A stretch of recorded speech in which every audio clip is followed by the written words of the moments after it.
served by the state's medical welfare agency called Medicaid. Understandably, Medicaid is a very expensive program for the state to run.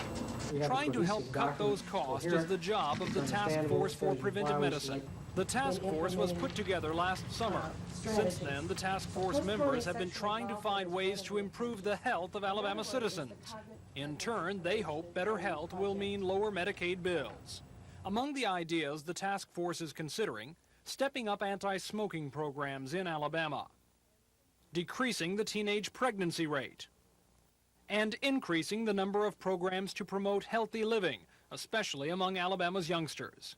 Task Force Chairman Dr. Jack Hadaway says the ideas being discussed here can have a big impact if put to work. And I would estimate that maybe between 40 and 60% of a lot of diseases we see could be minimized, in some instances totally prevented by changing lifestyles. And that's I think, probably a conservative estimate. It's ironic that one state health official said the biggest obstacle to making Alabamians healthier will probably be Alabamians themselves. The problem will be convincing the average man on the street that he must do his part to help reduce the state's medical expenses. Tom Foreman, WSFA TV News.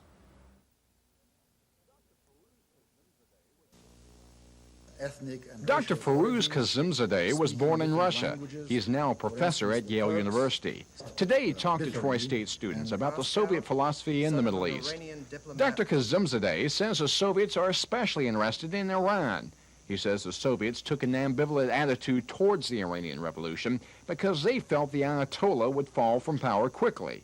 But now he says the Soviets are waiting to put their long-term policy in effect. And the long-term policy is to find the means of dominating Iran, if not annexing it, however, always with the provision, always with the caveat, that the price must be right. The Yale professor says the price cannot include a major war for the Soviets, but he says the current fighting in the Middle East will continue unless the superpowers step in. That in my opinion, no settlement of any kind can be reached for most of the Middle Eastern problems unless outside forces bring that settlement. Only under the umbrella of better relations between the USSR and the United States can the Middle East hope for some peace and quiet. But he predicts that won't happen in the foreseeable future. Cal Calloway, WSFA TV News, Troy. Uniform. For the Russians, the most important Russian interests in that area are not at all uniform. But in my opinion, no settlement of any kind can be reached for most of the Middle Eastern problems unless outside forces bring that settlement. In other words, the pacification of the true pacification of the Middle East would only be possible if the United States and the Soviet Union come to some kind of an international agreement. In the 19th century, when London was the center of the trip to civilian Alabama, ethnic and racial origins, speaking different languages, for instance, the Turks. TV-12 has learned from the Pentagon the Navy will begin testing of its Tomahawk cruise missile over southwest Alabama this September. It's quite similar to this Air Force cruise missile. The Navy plans to buy 4,000 of the long-range rapid strike missiles by 1992, of which 800 will be armed with a nuclear warhead. The Navy's first operational Tomahawk will roll off the assembly line sometime this month. According to the Director of Public Affairs for the Joint Cruise Missile Project in Washington, the southwest Alabama area was chosen as the test site because of the existing military facilities in the state and because of its sparsely populated area. Bob Holzapfel says a cruise missile will be launched by sub or surface ship some 60 to 200 miles out in the Gulf of Mexico. It will fly north over Eglin Air Force Base in northwest Florida, across the Alabama line, then it will turn northwest and head toward Oak Hill, then west to Grove Hill. The missile will then be guided south to Tensaw. It will turn east toward Bruton, where it will rejoin the original flight path, headed south to Eglin, where it will be terminated. Holzapfel says the Tomahawk will not be armed. It will be accompanied by chase planes, and it will carry a parachute so its flight can be terminated at any time. The Navy will conduct the test periodically with no prior warning. Because the tests are classified, the exact launch date, flight path, height, and range of the missile will not be released. Dean Argo, WSFA TV News.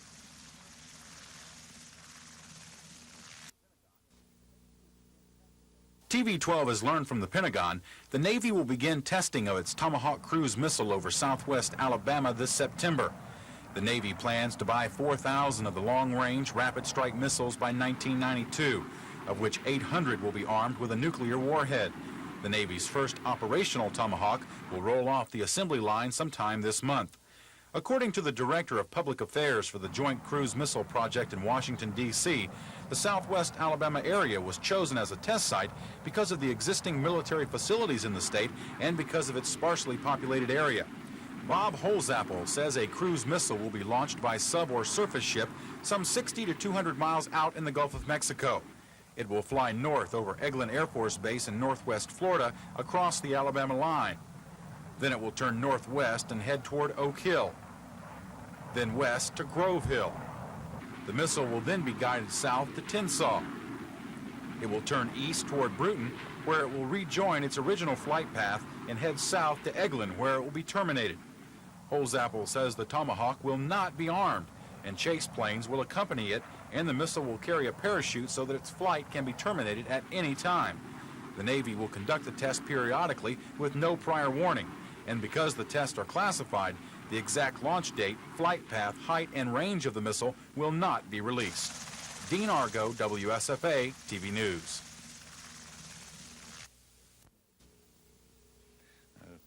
Other things to talk about that we're negotiating. So I think there is a good chance of that. The reason that I issued the invitation was because under the kind of protocol that exists, and you look back over the history of such meetings, why it's our turn to be the host. So that's why I proposed it, that if he would, the invitation was extended for whenever he found it convenient.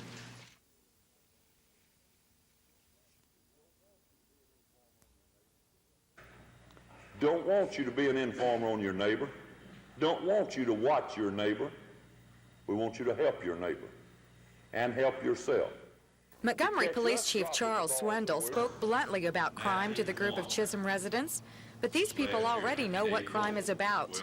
In the last 4 months, the Chisholm area has experienced 1 murder, 2 rapes, and nearly 50 burglaries and robberies. This table is concerned because we live on the street where that lady was raped. Yes, ma'am. Now, how do we go about shedding the sunlight on these criminals? Because we don't want them in our neighborhood. And Montgomery police don't want criminals in the neighborhood either. But Chief Swendell says the police can't fight crime alone. Swendell says residents need to do their part by keeping their eyes open and their heads out of the sand. Residents offered tips and information on where criminals may be found. Many were concerned about their rights as victims when it comes to protecting themselves. And then if we take it into our own hands, we're in trouble. No, you're not. If you shoot anybody, don't leave any witness. No, you're not. As long as you do it, if you're fearful of your life, you do whatever's necessary to protect you and your family. The message here is clear. Crime won't go away. But Montgomery police are convinced help from the community could keep you from being the next victim. Carrie Gordon, WSFA TV News.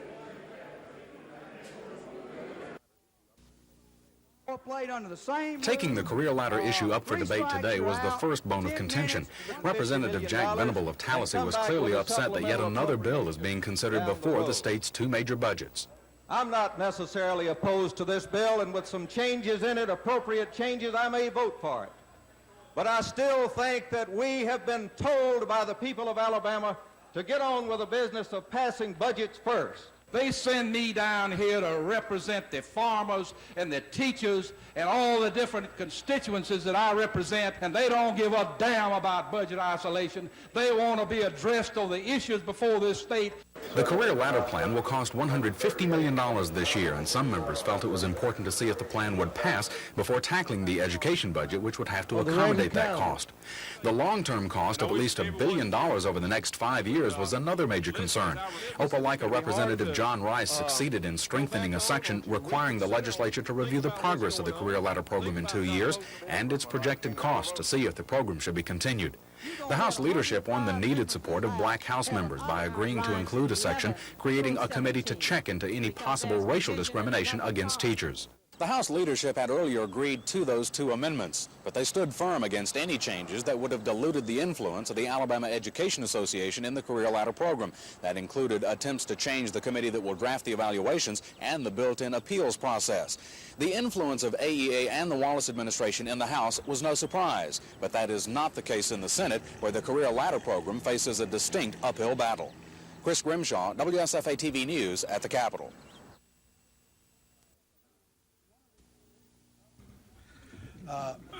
One of the provisions of the endowment won the outstanding award for the Fitting that this group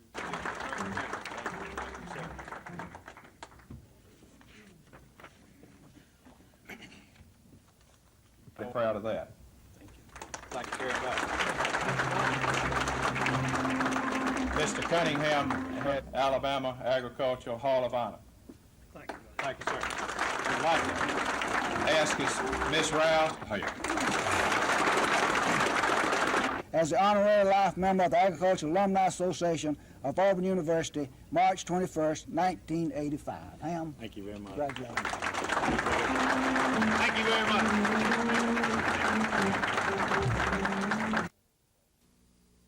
Street blues Yes, set in of medicine, right. set in a hospital, but Costs, which by and large, I think the anxiety over malpractice is a destructive force. I don't mean for a moment that patients shouldn't have redress, and I don't mean for a moment that doctors ought to be innocent of challenge, but I think, answering your question literally, I think the anxiety over malpractice is a destructive force in many doctors' lives. This, makes it even more important for us to, really work through our boards of registrars, and we've got good boards that are correcting this problem. This has been on television, public service announcements to encourage people to register to vote. Everyone should register to vote. That's nothing new. We all feel that. We all know that if you want to have a voice in government, you've got to vote. And I encourage anyone, I encourage deputy registrars, anyone who will get out and help people to vote. However, when it comes to the state paying thousands and thousands and thousands of dollars to put on ad campaigns to get people to register to vote, I question that. I'm not so sure that the state of Alabama should be footing the bill for people for ad campaigns for people to register to vote. Of course, we all agree that it should be done. I personally think it's a party issue. I think the Republican and the Democratic parties, and they have done great things to encourage people to register to vote. And I encourage people, and I commend anyone who goes out free of charge to encourage people to register to vote. But I question whether the state should be buying bumper stickers that say, have you registered? I question whether that the state should be so actively involved with, financially I'm talking about, in paying thousands of dollars for this registration drive. We all know it's a good idea, but I still think that it is a party issue. That's simply a personal opinion of mine, and that and 50 cents and you can buy a cup of coffee. These are the three boards that the state, or if we feel the need to. Of all the things that we've done during my first administration, this is the area that I'm the proudest of. We have resumed field auditing, and this is exactly that, going out and auditing towns and cities. There are thousands and thousands of towns. So most people think that the auditor is always the bad guy. They come in, the state auditor will come in and tell you to put your books on the table, and if they're not just, if you've forgotten to dot an I, you're going to jail. Well, that's just not the case. 80%, I went into office.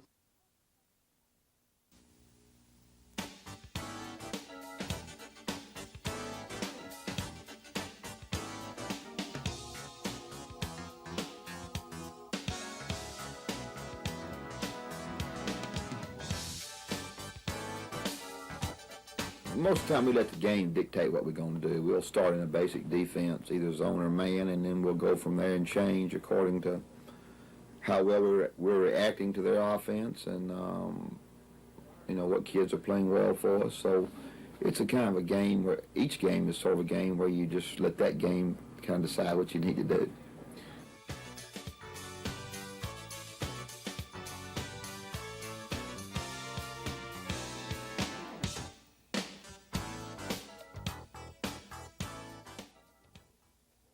Well, I'm sure it is. We all know that. In my mind, you know, it's only the next game, and I'm sure that they feel the same way, but in the back of their mind, I'm sure they're thinking of that too.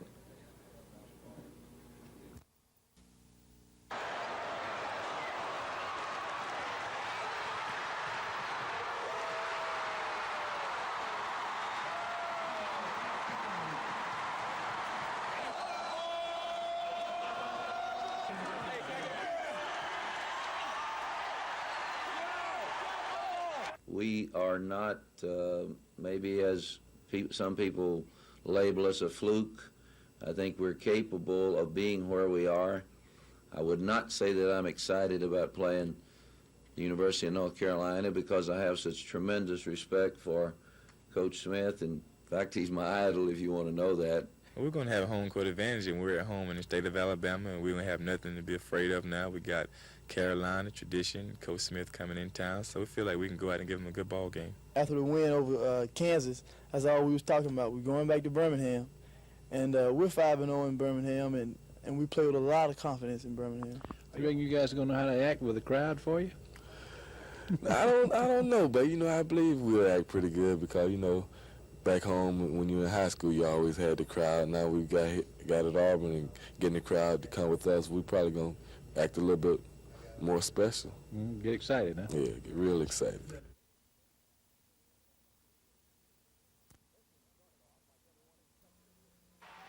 This one started off like everyone expected it would. It was tight. Boston College in the dark jerseys jumped in front early on plays like this from Stu Primus. But Memphis stayed right back. Andre Turner makes good on the outside jumper. All-American Keith Lee picked up 3 fouls in the first 5 minutes of play. Sat on the bench and didn't score a point in the opening 20 minutes. Thus, it was tied at the intermission at 31-all. In the closing half, it was a different ballgame. The Tigers pulled away from the Eagles with shots like this from William Bedford, who had a career-high 23, and inside moves like this from Baskerville Holmes. But then, trailing by 12, Boston College came back to not to score. Terrence Talley was unstoppable. He had 10 in the second half. As for the outcome, it came down to the final 14 seconds, tied at 57. Boston College with the ball, but on the inbounds pass, BC couldn't totally control it. Tigers stole the ball. Now watch the final sequence. Tigers finally work it to Andre Turner. He hits the 16-footer, and that was it. Memphis State edging Boston College by 2 at the buzzer, 59-57 the final. In Dallas, Scott Murray for NBC News.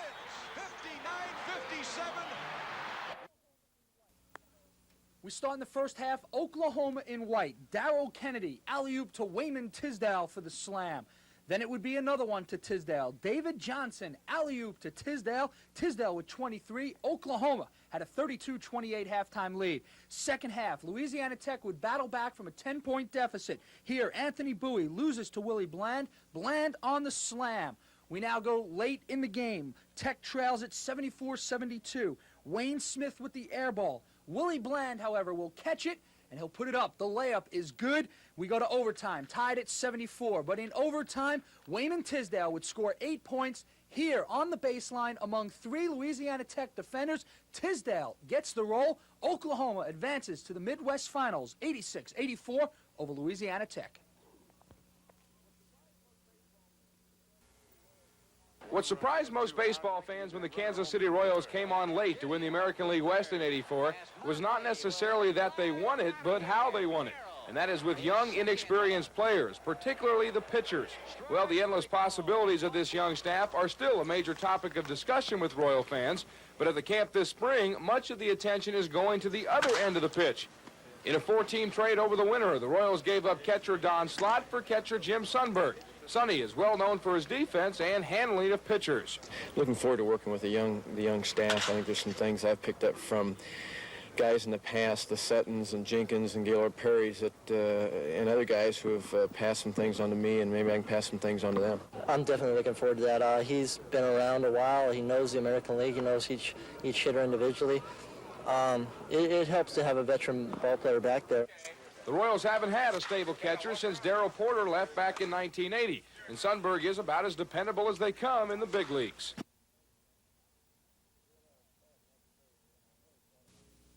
We'll start next Thursday, and I'm really sort of anxious. January and February, as you know, is recruiting, and you stay on the road, and then March is seems like banquet time. So the one great thing about spring practice, you're home, you're in a routine, and you're practicing football, and you don't have to play a game. So it's, to me, the nicest time of the year, and I'm looking forward to it. What do you want to accomplish?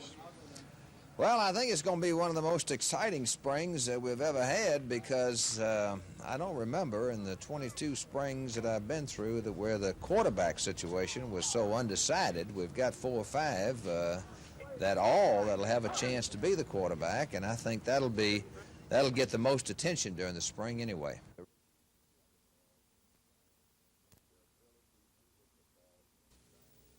Their ability to get the ball inside on zone defenses. I've never seen a club in our league this year that could get it inside against zones the way Carolina does. I think they have a great transition game, and their changing of defenses is something that is most effective against everybody in the country, and we do not face that type of thing in our league. And I think we were fortunate in to one degree to be able to play Kansas, a team that plays very similar to the same style of ball that the University of North Carolina plays.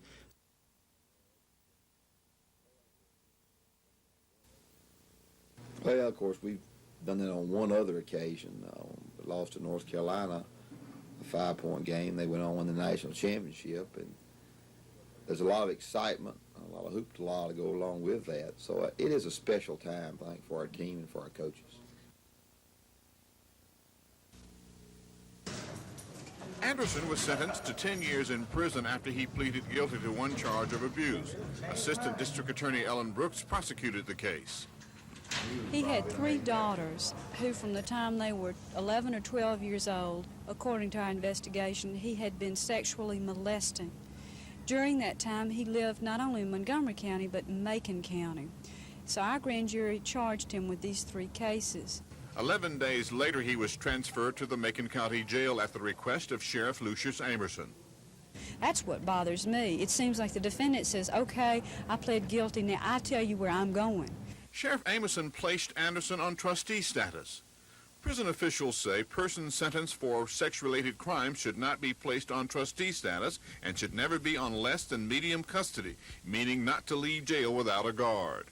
Amerson says if Anderson is returned, he will again give the inmate trustee status. State prison officials say it'll be 6 to 8 weeks before the fate of John Anderson is decided, whether he'll stay in a state prison or be returned to the Macon County Jail. This is Norman Lumpkin, WSFA TV News reporting. This textile mill was built in Lafayette in 1922. For the past 40 years, Avondale Mills operated it, but in March it closed. The textile industry in Chambers County is hit upon hard times, and the people here are worried. I had no idea right now what I was going to do. I had a prayer in town, unemployed, and all I had done all my life working on a cotton mill. Wayne Hay is just one of 10,094 people in this county who have written Governor Wallace asking him to bring new industry to their county. State Representative Bill Fuller of Lafayette launched the letter-writing campaign 2 weeks ago and says he expected about 5,000 people from this county of 40,000 to write. But already more than twice that have. For a county like this county that has been reliant for over a century on textiles, it's just the time has come and gone for us to shift into other areas. Fuller says the governor should realize the upcoming crisis Chambers County will face if any more mills close and do everything he can to induce industrial prospects to set up shop here. Just I don't see any way that morally the governor can ignore this plea for help. Lisa Walsh, WSFA TV News, Chambers County. Letters from some of the teachers and business leaders that have taken a good bit of time in preparing them. Some of Listen, I tell you, if we get 2 letters, all sorts of uproar. in a sense, it is symbolic, but what I want him to understand are 2 things. One is that the people here in this county are politically strong, that jobs is the issue, the single issue on the minds of people here in Chambers County, and that we expect him to exercise the discretion that he has and have the Alabama Development Office put a real spotlight on Chambers County.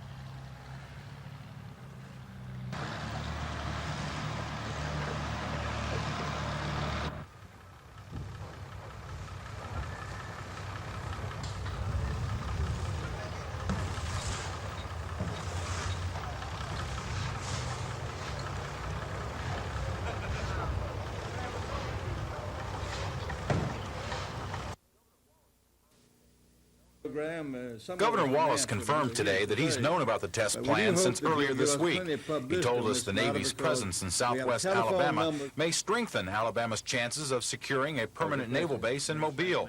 But personally, he says he'd rather have the missiles fired somewhere else. I would rather them to do it some other place, but they're going to do it where they want to anyway. Unless a country's involved, then a country can prevent them from doing it, but they're going to do it whether you object to it at all anyway. I'd rather it not be across. I'd rather be fired out in the Pacific Ocean someplace, Atlantic Ocean someplace. In Washington, aides to Bill Dickinson and Jeremiah Denton also confirmed today that their offices were notified by the Pentagon a few days ago about the test firings. They say they were assured by the Navy that all necessary precautions will be taken before the missiles are launched and that there will be no danger. But mayors of 2 southwest Alabama towns in the missiles test range say they're shocked such powerful weapons will be tested in the state, and they're upset about not being notified. Mayor Alice McVeigh of Grove Hill says since the Tomahawk will not be armed, she doesn't object to the test, but she says it's scary to have a missile fly over her town. Monroeville's Mayor B.C. Hornady says his fire department has already started preparing for any problems the missile might cause. But the Pentagon says it doesn't foresee any problems, and if a missile did stray, it would only knock a hole in the ground, and the hole wouldn't be that big because the missile isn't that big.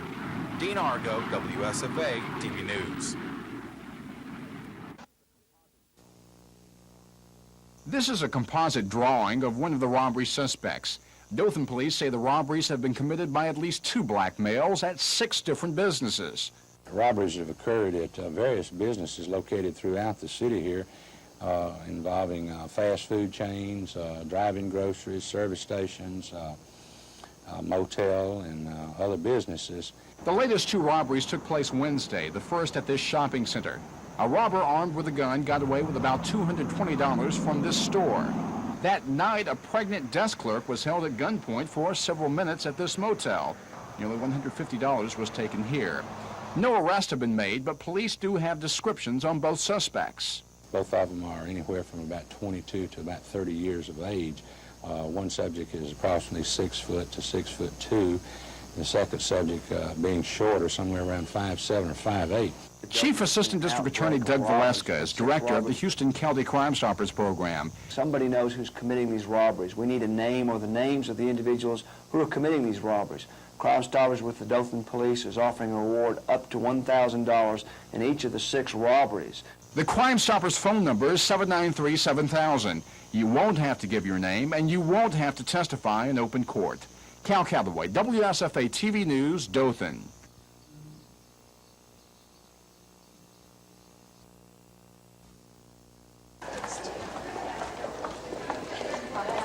Oh, hang it in there.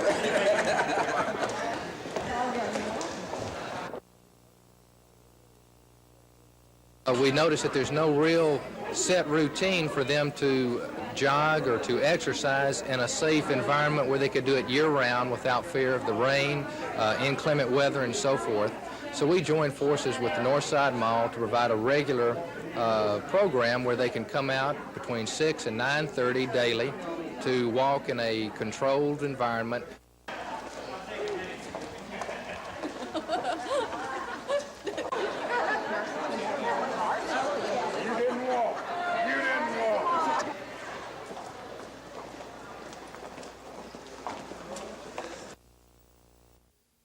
Available all year long, fresh fruits and vegetables, and I'm sure in the proper season, the hurdles and have the money at hand. Present what I have to say in an informal way and relate to you.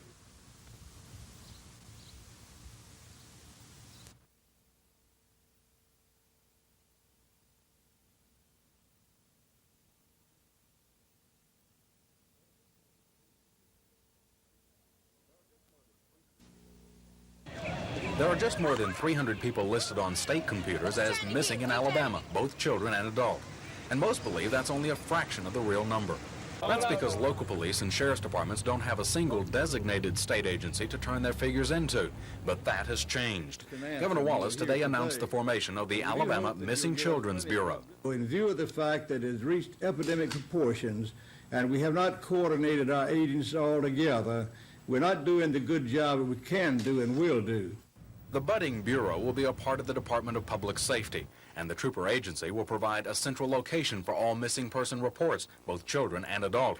The state troopers will use their computers to keep the list and will use its Bureau of Investigation to help local officials look into individual cases. I don't think that all of us, and I'm speaking maybe of myself, was aware of the magnitude of the problem that we do have with this. We had all kind of fragmented, and we were all doing what we thought was best. Money for the program, though, is still pending. The Wallace administration is counting on more than $750,000 from the U.S. Justice Department, funding that must be applied for, and funding that depends on state laws being changed to comply with federal regulations. The Wallace administration is hoping that will happen in the next few weeks. Chris Grimshaw, WSFA TV News at the Capitol. Telephone numbers. Yes, sir. There's a deed to the property, Sidney. You might tell him what it is. That's right. You're giving us, That's 300. thank you for this deed of land.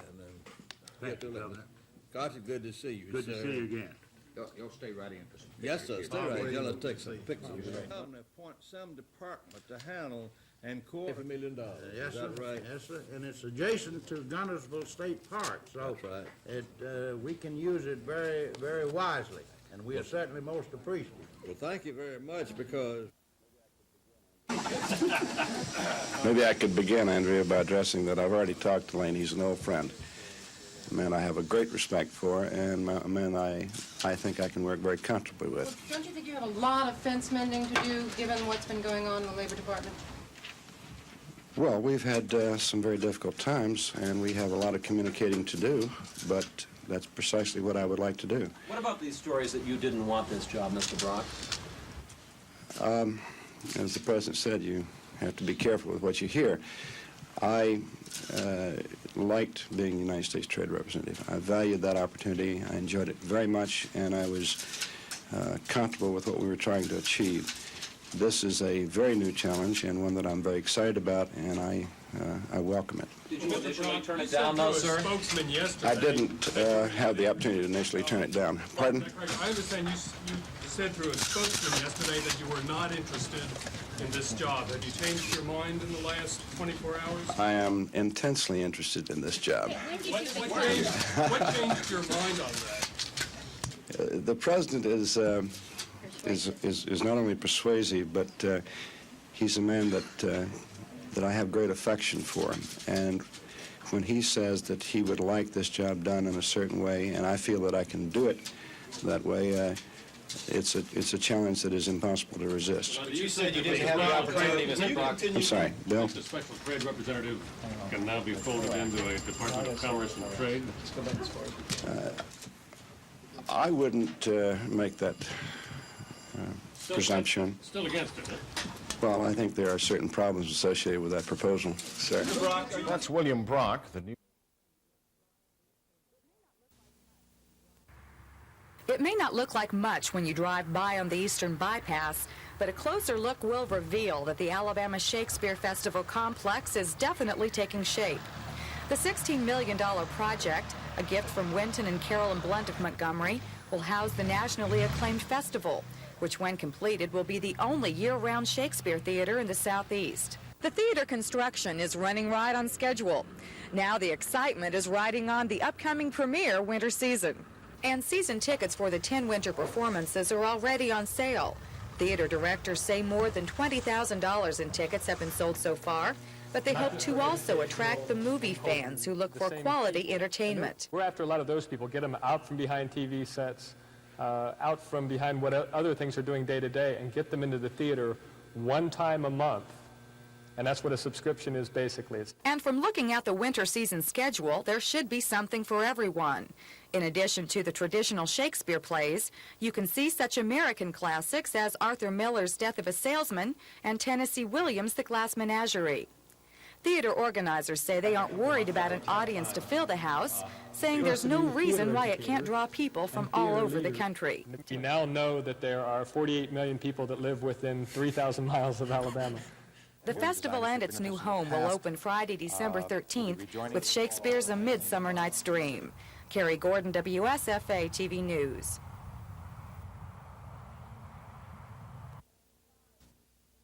Hey, we need some light.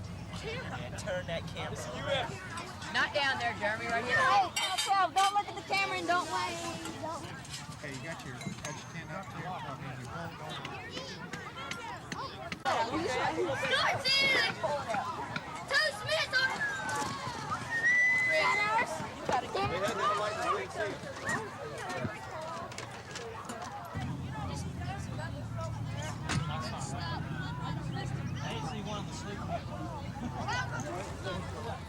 Y'all want to move this over the dock?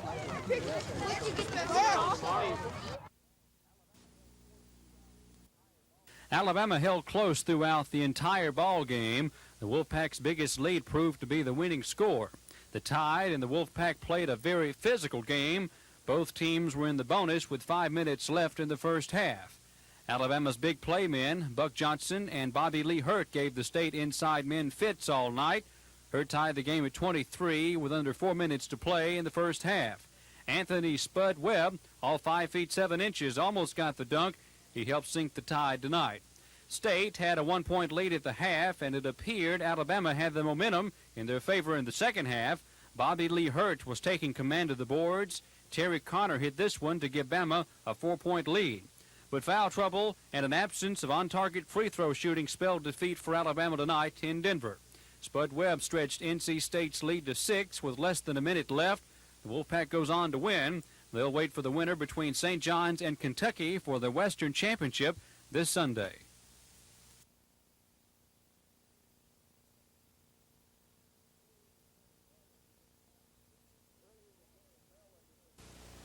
Early in the game, Maryland is in white. Adrian Branch drives down the lane, but Ed Pinckney comes up with the rejection. Now it's Dwight Wilbur to Gary McLean, back to Wilbur for the layup.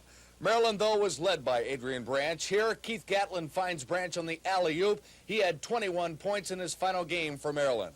Branch really played his heart out. Here on the drive, Ed Pinckney cuts Branch down to the court, but he still put the ball in and continued. Late in the half, off the miss by Harold Presley, it's Speedy Jones to Keith Gatlin. Gatlin to Lenny Bias for the monster jam. Maryland led 20-19 at halftime.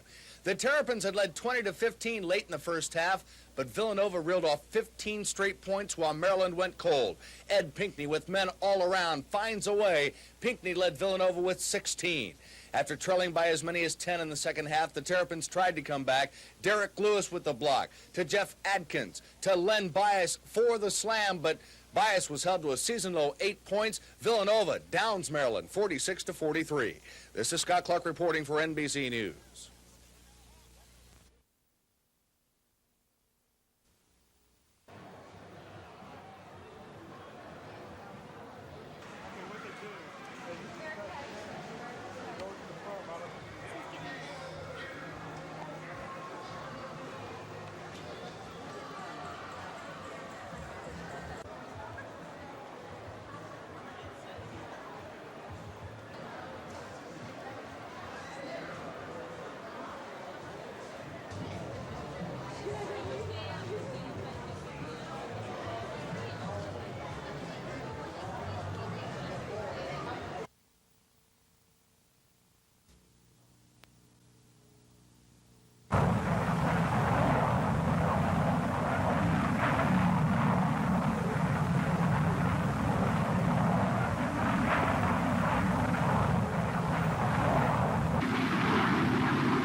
This was and is the period of more visible social consciousness, communication skills, self-confidence, golden books, and both recently retired.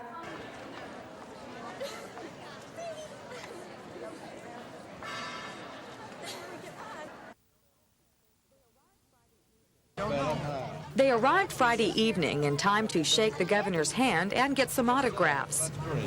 Good to see you here. Then it was time to double-check the night's accommodations and set up any gear necessary for a midnight snack. This could be just any camping trip, but it isn't. These young men are recognizing one of the nation's oldest youth organizations, the Boy Scouts of America.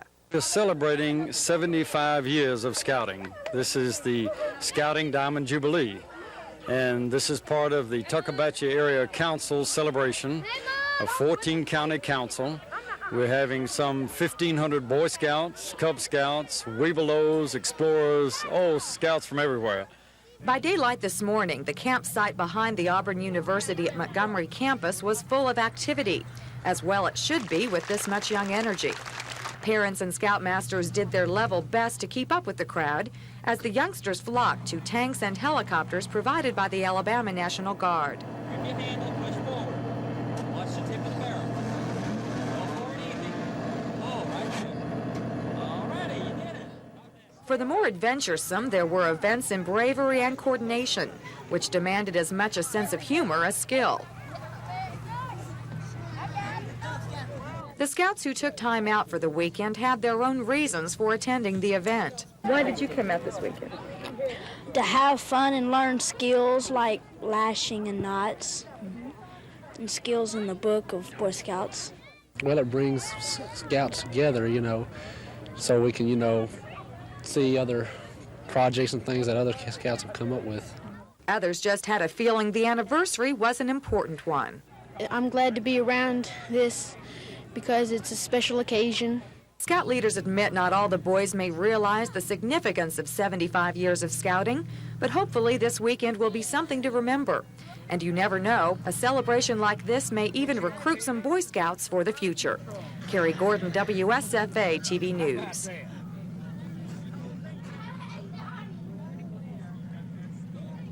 You like that?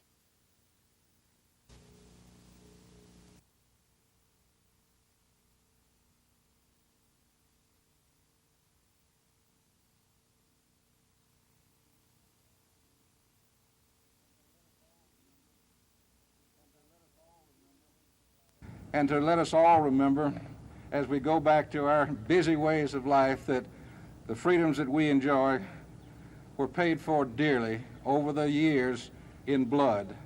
Hope and pray that we do not have to pay in blood again. But we all know there's an enemy across these seas that looks at America like they want to take us again.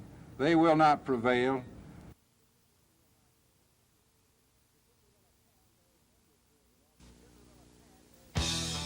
The Cinderella path has ended for the Auburn Tigers. Dean Smith's Tar Heels helped snap a 7-game winning streak for the Tigers last night in Birmingham.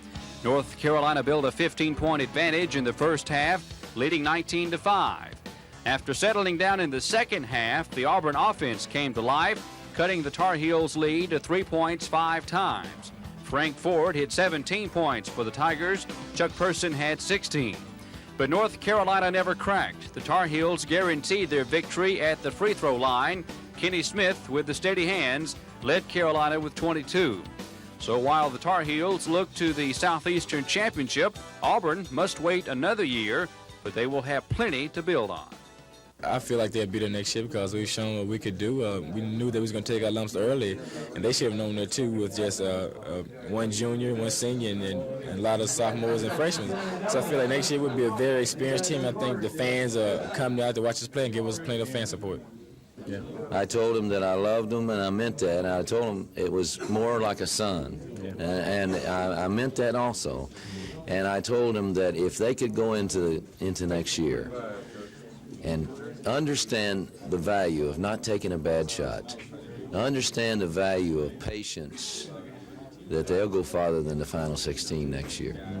For Alabama, the Tide tangle with the Wolfpack of NC State. Bama never trailed more than 6 points, and the play in the paint was tremendous. Buck Johnson and Bobby Lee Hurt played their last game together in the crimson and white. Johnson, with another year to play, had 16 points. The Tide's high point man was Terry Connor with 18. He gave Bama their biggest lead, 45-41, midway through the second half. But Alabama's poor performance at the free throw line and miscues cost them the game. The Tide finishes the season with 23 wins and 10 losses, while the Wolfpack heads for the Western Championship tomorrow.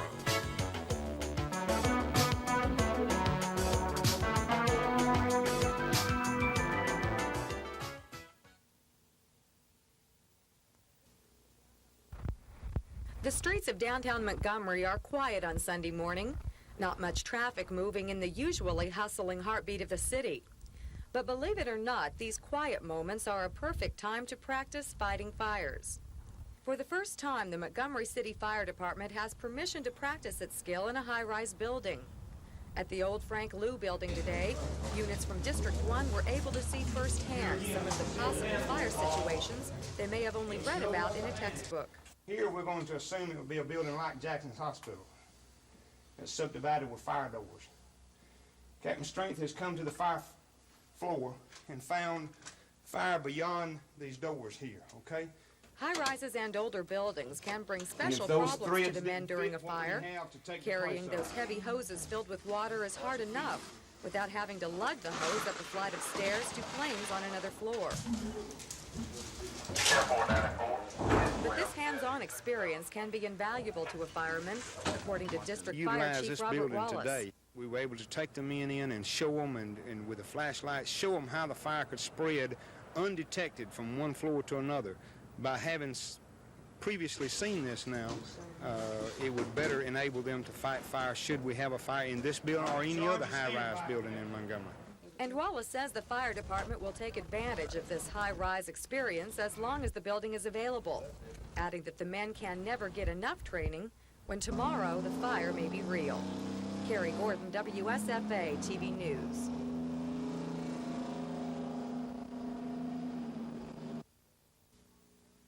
Another traveling ambassador on Thursday, during President Reagan's televised news conference, he was asked about the racial violence in South Africa. And there is an element in South Africa that who did not want a peaceful settlement of this, who want a violent settlement, who want trouble in the streets, and this is what's going on.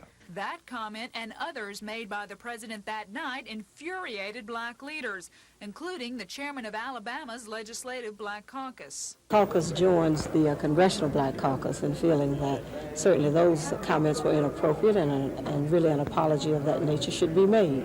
U.S. Congressman Walter Fauntroy, who was guest speaker at the caucus's banquet, agrees with Kennedy.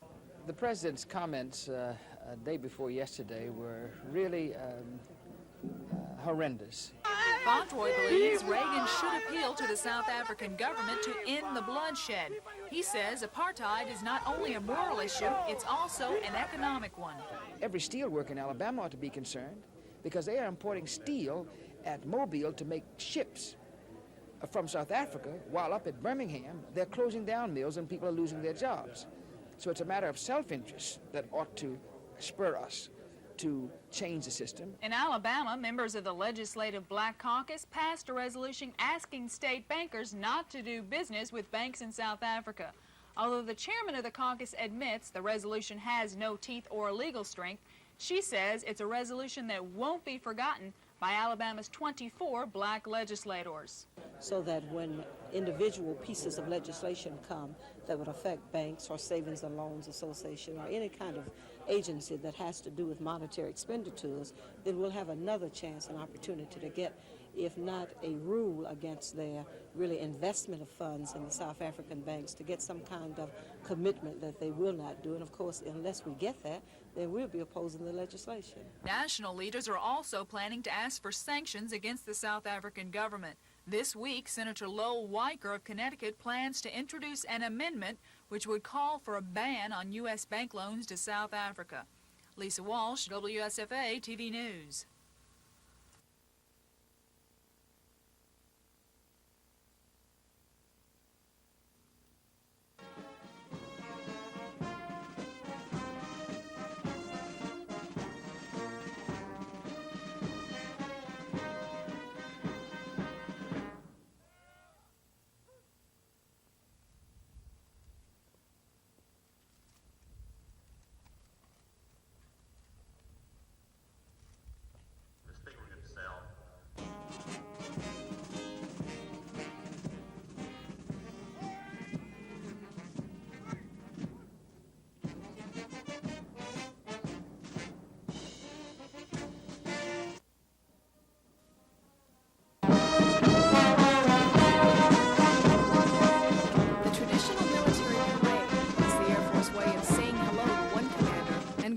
to another.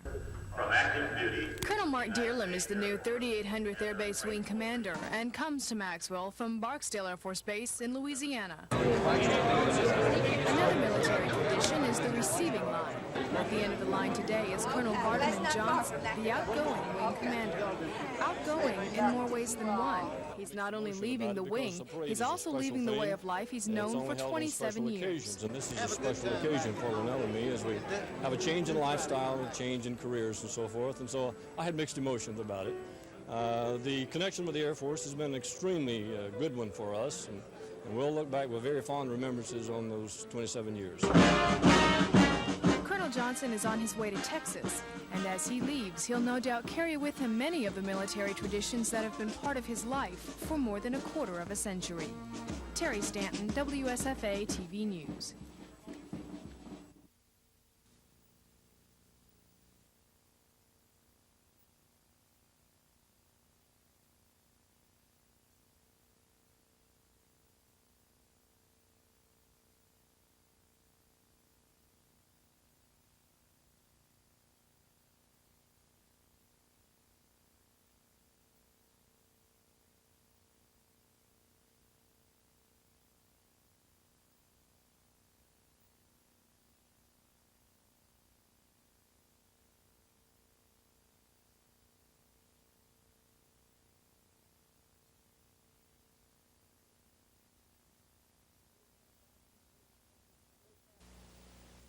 First half action, Georgia Tech in blue. John Sally with a great effort underneath. Sally gets his own rebound and slams it home, and the Yellow Jackets were fired up and looking for upset.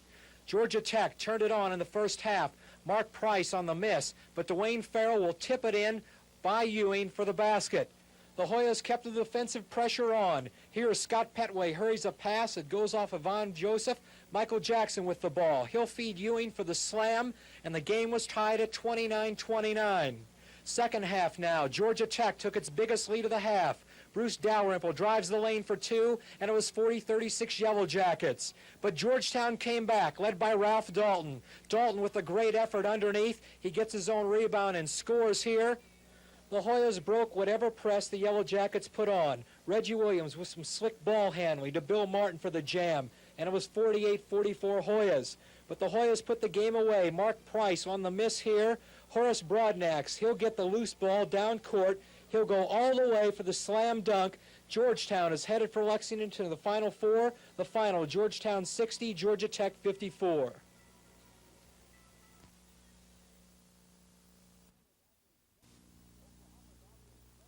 Oklahoma's offense sputtered against the Tigers today. Wayman Tisdale was not the big factor.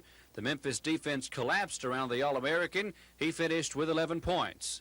State's Keith Lee was hampered with fouls throughout. He came off the bench in the final minutes to hit 6 straight Tiger points to finish with 23 points and 11 rebounds. But as it happened so many times, free throws saved the day for Memphis. Andre Turner made a pair with 23 seconds left to seal the victory for Memphis State.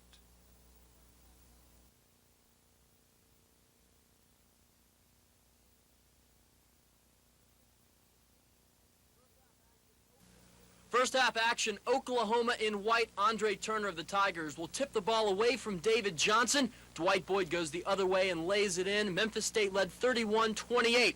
All-American Wayman Tisdale held to only 11 points, but here David Johnson with the alley-oop finds Tisdale for the slam. Late in the first half, Dwight Boyd's pass will be stolen by Tim McAllister. McAllister goes all the way for the layup. Game was tied 33-33 at the half. To the second half, the little general Andre Turner of the Tigers. Alley-oops to William Bedford for the jam. Bedford complimented Keith Lee and finished with 12 points. The game was close throughout the second half. Darrell Kennedy steals from Andre Turner and outraces him to the hoop for the slam. Kennedy led the Sooners with 16 points. Despite being in foul trouble, Keith Lee led the Tigers with 23. Turner inside for the layup. Late in the game, with Memphis State leading 63-61, Anthony Bowie tries a desperation jumper, but it just won't fall as Memphis State wins 63-61.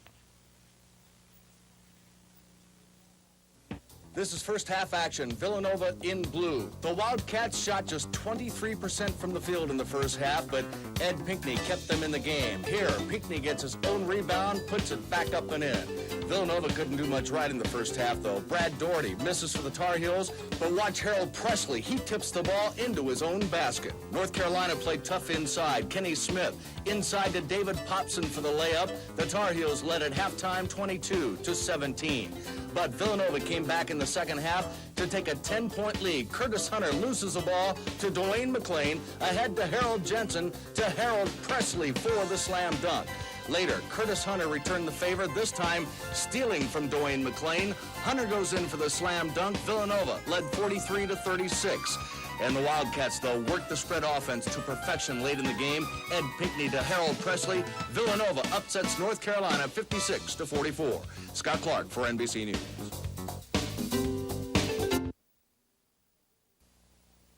This is first half action. North Carolina State in red. Little Spud Webb driving, then dishing to Kozel McQueen for the layup. St. John's would work the ball inside well today. Willie Glass to Walter Berry. Berry will take the jam over Lorenzo Charles. Berry with 19 points in the game. North Carolina State also crashed the boards. After the miss by Nate McMillan, Spud Webb tips the ball to Kozel McQueen for the layup. St. John's, led by Chris Mullen again. He had 25 points. Here on the break, Mullen takes the pass, hits from the outside. St. John's led at halftime 30-29. In the second half, Spud Webb penetrates the lane among the big men, feeds Lorenzo Charles for the dunk. Charles led State with 15 points. But this game belonged to St. John's in the end. Ron Stewart to Chris Mullen goes between two men and scores. St. John's over North Carolina State 69-60. Scott Clark for NBC News.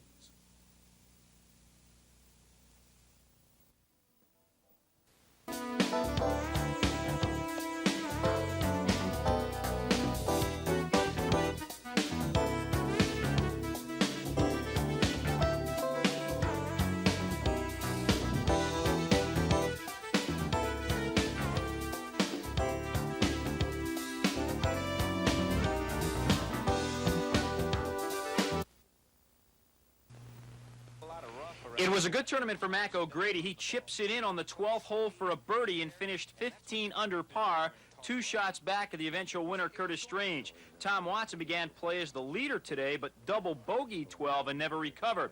Mike Smith birdied 16 and 17. Had this long eagle putt on 18 to take the lead. What an effort as it goes down the hill to within a foot of the cup. That birdie, after he tapped that in, tied him with Strange at 16 under. Curtis then hit this approach, his third, to the par 5 18th hole.